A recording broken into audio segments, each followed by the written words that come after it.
السلام علیکم ورحمۃ اللہ تعالی وبرکاتہ۔ نحمده ونصلي ونسلم على رسوله الكريم اما بعد فاعوذ باللہ من الشیطان الرجیم بسم اللہ الرحمن الرحیم ان اللہ وملائکتہ یصلون علی النبی یا ایہا الذین آمنوا صلوا علیہ وسلموا تسلیما اللہم صلی علی سیدنا و مولانا محمد معدن الجود والکرم وآلہ الکرام وابنہ الکریم وبارک وسلم صلاۃ و سلاما علیک یا رسول اللہ صلی اللہ تعالی علیہ وسلم۔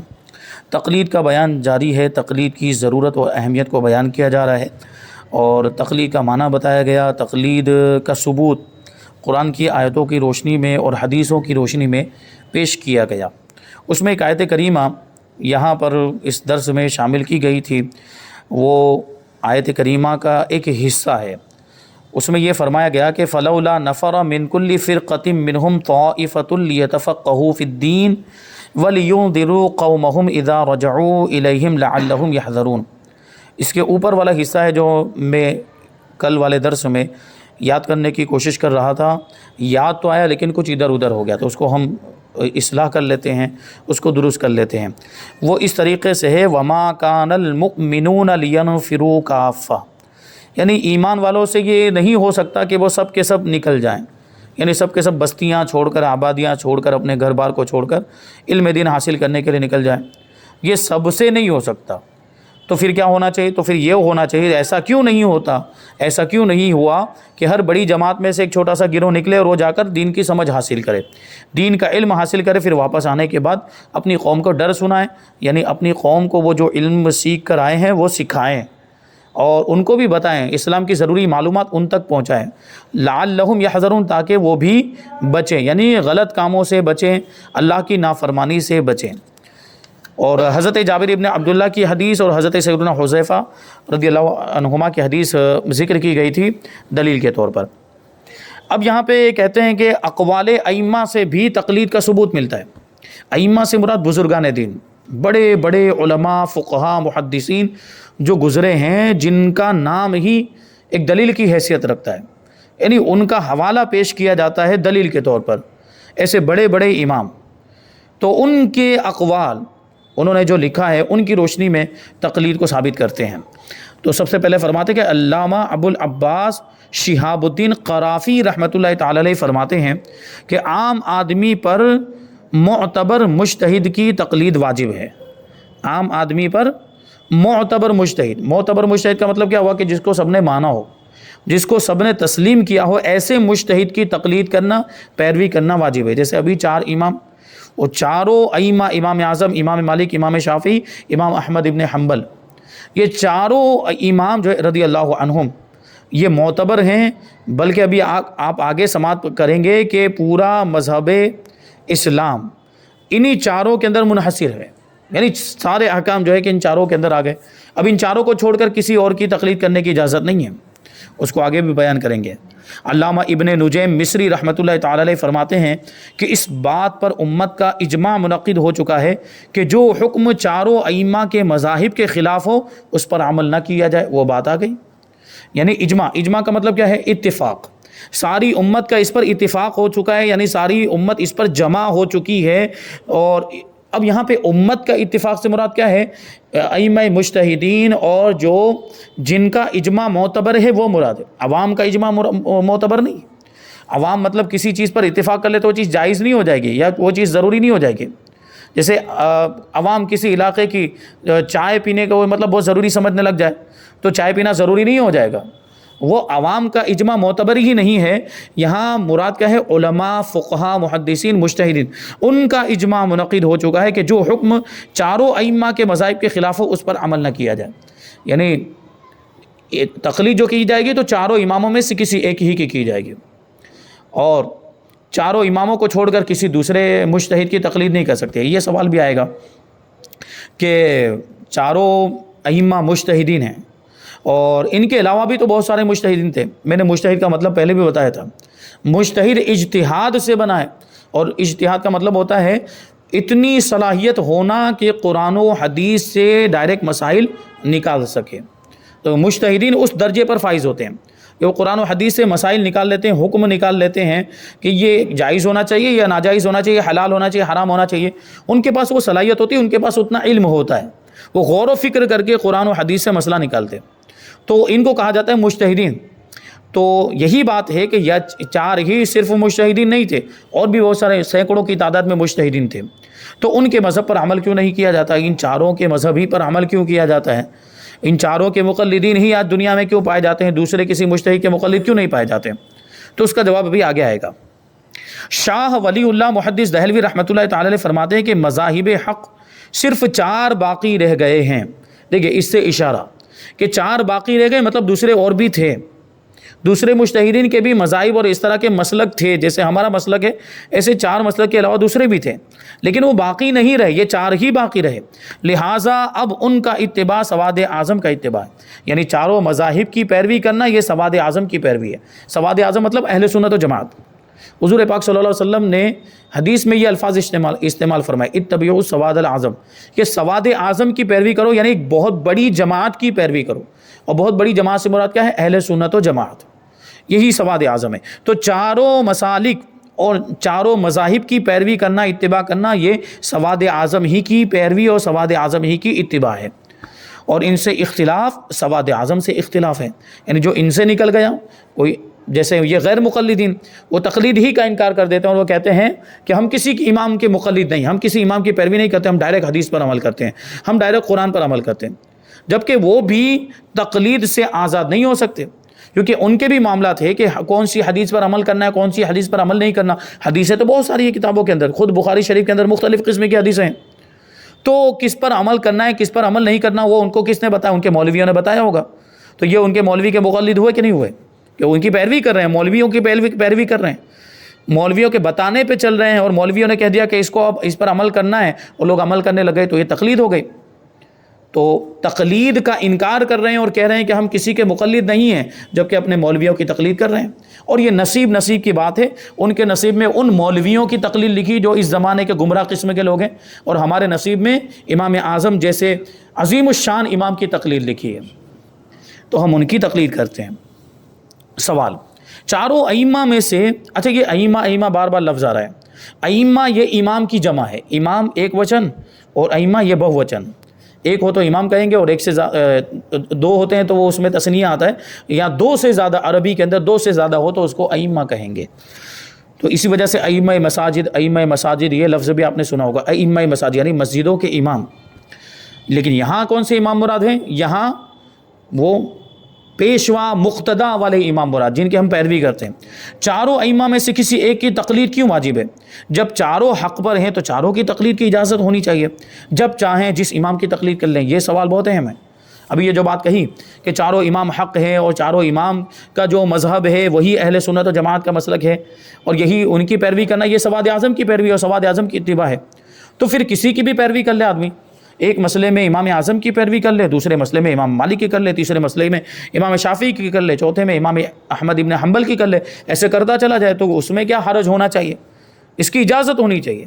لیکن ایسا کیوں ہے کہ ایک ہی امام کی تقلید کو ضروری قرار دیا جاتا ہے؟ یعنی ایک آدمی ایک ہی امام کی تقلید کر سکتا ہے سارے مسائل کے اندر. یعنی اگر ہم حنفی ہیں، اگر ہم حنفی ہو گئے، امام اعظم کے مقلد ہو گئے، تو اب ہمیں سارے مسائل میں، شریعت کے سارے احکام میں اب امام اعظم ہی کو فالو کرنا پڑے گا، امام اعظم ابو حنیفہ کو ہی فالو کرنا پڑے گا. اب ایسا نہیں ہو سکتا کہ اس مسئلے میں تو ہم چل رہے ہیں، ابھی تھوڑا کوئی مشکل مسئلہ آ گیا، یہ ہارڈ لگ رہا ہے، تھوڑا سخت، لاؤ امام مالک کے مسلک پہ عمل کر لیں. ایسا نہیں ہوگا، اس کی اجازت نہیں ہے. ہاں کبھی زمانہ بدلنے کی وجہ سے، ضرورت اور حاجت کی وجہ سے، شریعت کی کوئی ایسی حاجت ہے، کسی خاص مسئلے میں علماء اجازت دے دیتے، کسی خاص مسئلے میں. وہ بات لمبی ہو جائے گی اگر میں اس کو چھیڑوں، تو اشارہ کر دیتا ہوں. جیسے مفقود الخبر، یعنی وہ بیوی جس کا شوہر لاپتہ ہو گیا، وہ عورت جس کا شوہر اس کا کوئی پتہ نہیں کہاں ہے، کوئی رابطہ نمبر نہیں، کوئی کانٹیکٹ نہیں ہے، اور کسی اور کو بھی نہیں، رشتہ دار وغیرہ کو کسی کو بھی نہیں پتا کہ وہ کہاں گیا. تو اب ایسی عورت کیا وہ انتظار کرتی رہے گی؟ کیونکہ اب یہ اس کے حقوق بھی ادا نہیں ہو پا رہے، کیونکہ وہ یہاں پر ہے نہیں، اس کا شوہر. اور یہ دوسری شادی بھی نہیں کر سکتی جب تک کہ وہ طلاق نہ دے، اور طلاق دینے کے لیے وہ موجود ہی نہیں ہے، تو اس کی کیا صورت نکلے گی؟ ہمارے مذہب میں، مذہب حنفی کے مطابق، شوہر کی عمر جب تک 70 سال نہیں ہو جاتی وہاں تک وہ انتظار کرے گی، کیونکہ عام طور پر انسانوں کی عمر کیا ہوتی ہے؟ 60-70 کے آس پاس ہوتی ہے۔ تو امام اعظم نے اس کو دیکھتے ہوئے یہ حکم لگایا کہ 70 سال تک اس شوہر کی عمر جب تک نہیں ہو جاتی بیوی انتظار کرے گی، اور جب شوہر کی عمر 70 سال کی ہو جائے تو یوں مانا جائے گا کہ وہ مر چکا ہے، تو یہ موت کی عدت گزارنے کے بعد دوسرے سے نکاح کر سکتی ہے۔ لیکن یہ کتنا مشکل ہے، 70 سال، ابھی مان لو کہ عورت 25 سال کی ہے اور 25 سال کی عمر میں ہی اس کا شوہر غائب ہو گیا ہے، تو کیا وہ 70 سال، کتنے سال، 25، دیکھیں 70 سال میں سے 25 نکالیں کتنے سال بچے؟ 35 جی، 70 میں سے نکالے تو 45 سال تک انتظار کرے گی۔ کیا وہ 45 سال تک کتنا مشکل ہوگا؟ اگر وہ نوجوان ہے تو اس کے فتنے میں مبتلا ہونے کا اندیشہ، بدکاری میں، زناکاری میں مبتلا ہونے کا اندیشہ ہے، کیونکہ اب جسمانی حقوق ادا نہیں ہو پا رہے تو معاملات گڑبڑ ہوں گے۔ تو اس لیے یہاں پر ضرورت کو محسوس کرتے ہوئے، خاص طور پر زمانہ اور زیادہ زمانے والے اور بگڑتے جا رہے ہیں، فتنے طرح طرح کے پیدا ہوتے جا رہے ہیں، مرد و عورت کا اختلاط، یہ بازار وغیرہ، مارکیٹ وغیرہ باہر جاؤ تو کتنے معاملات ہیں، اور گناہوں کا بازار کیسا گرم ہے۔ تو اس وجہ سے ابھی جو ہمارے علماء ہیں وہ اس خاص مسئلے کے اندر امام مالک کے مسلک کے مطابق فتویٰ دیتے ہیں۔ امام مالک کا مسلک یہ ہے کہ وہ جائے گی قاضی کے پاس، قاضی شرع کے پاس، وہ قاضی نکاح پڑھانے والا نہیں، شریعت کا جو قاضی ہوتا ہے جو شریعت کے فیصلے کرتا ہے اس کے پاس وہ جائے گی۔ اگر وہ نہیں ہے تو عالم علماء بلد، یعنی شہر کے سب سے بڑے عالم کے پاس جائے گی، یا شہر کے سب سے بڑے مفتی کے پاس جائے گی، اور وہ اپنا یہ مسئلہ پیش کرے گی کہ ایسا ایسا معاملہ، میرا شوہر غائب ہو گیا، تم نہیں پتا۔ وہ 4 سال کی اس کی مدت دے گا، 4 یا 5 سال کی مدت دے گا، اس میں وہ تحقیق کرے کہ یہ سچ بولتی ہے یا جھوٹ بولتی ہے، کیا معاملہ ہے، وہ سب دیکھے گا وہ اپنے اعتبار سے کہ وہ، اور 4 یا 5 سال کے اندر واپس آ جائے، یہ بھی امید ہے۔ تو اگر 4 یا 5 سال کے بعد واپس پھر نہیں آئے تو پھر وہ جائے گی قاضی کے پاس، اور قاضی اس کے نکاح کو ختم کر دے گا۔ اس کو بولتے ہیں فسخ نکاح۔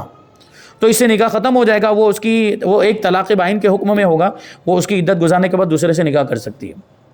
اور کبھی کبھی اس میں یہ صورت بھی ہوتی ہے کہ اگر قاضی یہ محسوس کرے، قاضی شرع، وہ قاضی شرع بھی ویسا ہونا چاہیے، وہ مفتی بھی ویسا ہونا چاہیے جس کو ان ساری چیزوں کی معلومات ہو، وہ اگر یہ محسوس کرتا ہے کہ اس کے گناہ میں مبتلا ہونے کا اندیشہ ہے، یعنی اگر میں اس کو 5 سال کی بھی مدت دیتا ہوں تو یہ گناہ میں مبتلا ہو سکتی، نوجوان ہے، یا اس طرح کے معاملات۔ اور ایسی خواتین پر وہ شریر قسم کے لوگوں کی نظر بھی ہوتی ہے، خاص طور پر جو بیوہ ہو جاتی ہیں، جو طلاق شدہ عورتیں ہیں، ان کا استعمال کرتے ہیں لوگ، ان کی عزت کو خراب کرنے کی کوشش کرتے ہیں۔ ایسے بہت سارے واقعات آئے دن ہمارے سامنے آتے رہتے ہیں۔ تو ایسی صورت میں ان کو بچانا، ان کی عزت کو بچانا اور ان کو گناہوں سے بچانا ضروری ہو جاتا ہے۔ تو اس لیے وہ اگر یہ محسوس کرے کہ اس کو فوراً جو ہے کہ نکاح ختم کرنے کی یہاں پہ ضرورت محسوس کرے تو وہ فوراً بھی نکاح ختم کر سکتا ہے جب وہ مسئلہ لے کر آئی۔ ہاں، لیکن تحقیق تو بہرحال کرے گا وہ، کیونکہ ایسے تو کوئی بھی آ کر بول دے، وہ شوہر گھر میں موجود آ کے بول دے گی کہ شوہر غائب، تو پھر کیسے وہ ہو سکتا ہے؟ وہ تحقیق تو کرنی پڑے گی، تحقیق کرے گا اپنے اعتبار سے۔ تو یہ جو مسئلہ، یہ خاص مسئلہ ہے، اس مسئلے میں دیکھیں امام مالک کے مسلک کے مطابق فتویٰ دیا جاتا ہے زمانے کی ضرورت کو دیکھتے ہوئے۔ تو ایک ہی امام کی تقلید ضرور سارے مسائل میں، یہ تو ابھی میں نے کہ ضرورت کی وجہ سے ہم ادھر گئے، ورنہ باقی سارے مسائل میں ہم امام اعظم ہی کی تقلید کریں گے۔ تو یہ چاروں اماموں میں سے ایک ہی امام کی تقلید کیوں ضروری ہے؟ اس کا جواب فرماتے ہیں، بلا شبہ چاروں امام، یعنی امام اعظم ابو حنیفہ نعمان بن ثابت، نام بھی یاد ہونا چاہیے ہمیں اپنے امام کا، اور امام اعظم کو امام اعظم کا کہا جاتا ہے، یعنی سب سے بڑے امام، چاروں اماموں میں بھی سب سے بڑا مرتبہ ہمارے امام کا ہے، یعنی ہمیں امام بھی ملا تو امام اعظم جیسا ملا۔ تو امام اعظم ابو حنیفہ نعمان بن ثابت، امام مالک، ان کا پورا نام مالک بن انس، امام شافعی، ان کا نام ہے ادریس، محمد ادریس، یا ادریس بن یعقوب، ایسا کچھ نام ہے، اور امام احمد ابن حنبل، یہ تو نام ہی ہے ان کا، احمد ابن حنبل، یہ سب حق پر ہیں، لیکن ان میں سے کسی ایک امام کی پیروی اس لیے ضروری ہے کہ اگر ایسا نہ ہو تو ہر شخص اپنے نفس کی پیروی کرے گا۔ ایک امام کی پیروی ضروری نہ ہو، چاروں میں چاروں کی پیروی کرنے کی اجازت دے دی جائے کہ جس مسئلے میں چاہیں کسی بھی امام کی پیروی کر لیا کریں، تو اب یہ امام کی پیروی تھوڑی ہوگی، یہ اسلام کی پیروی یا جو ہے کہ شریعت کی پیروی نہیں ہوگی، یہ نفس کی پیروی ہو جائے گی۔ کیوں؟ اس میں کیا ہوگا؟ فرماتے کہ جب دل چاہے گا جس امام کا مسئلہ آسان اور نفس کی خواہش کے مطابق اسے محسوس ہوگا، وہ اس پر عمل کرنے لگ جائے گا۔